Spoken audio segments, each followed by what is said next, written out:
Hi guys, welcome back to my channel Lush Gardener. So I went ahead and purchased another 4 of them.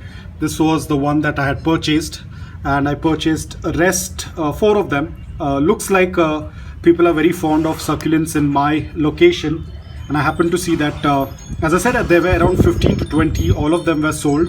These were the last 4 that were left, so I went ahead and picked it up, and I've already changed the soil mix. I have used my soil mix, but you can see they are not in a very good condition.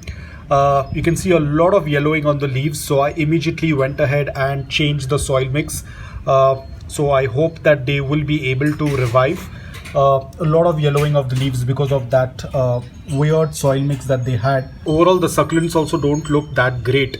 The one that I had already moved into my soil mix, you can see it's doing a little bit better, but still the yellowing of the leaves is there. I'm going to show you the comparison of mine. These are all of my aguides. You can see how compact they are and the beautiful coloration on them.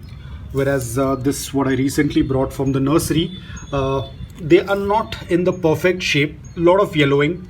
The leaves are narrow and longer. This is an indication because of course there's not much light in the nursery. Apart from that, the soil mix itself was terrible, so they are not very well shaped. Color is almost gone, it's missing, but as and when it starts getting acclimated, I'm sure the color will start to come back. We are doing a slow acclimation. This place receives a good amount of indirect bright light.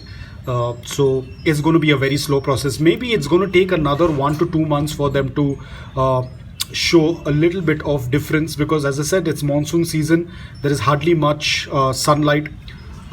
Indirect bright light also does not have a lot of intensity. It does have an intensity, but if the same thing I would have done this during the winters, probably the process would have been much faster. Anyways, we can't do much. All we have to do is just have some patience and wait.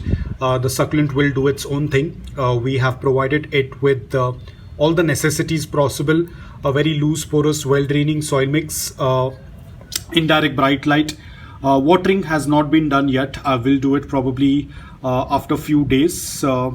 Maybe I will give you a video on that, how I'll be watering them, but as of now they are going to be kept aside. My earlier potting, you might have seen the video. You can see they're looking all fantastic. They have all settled down very well.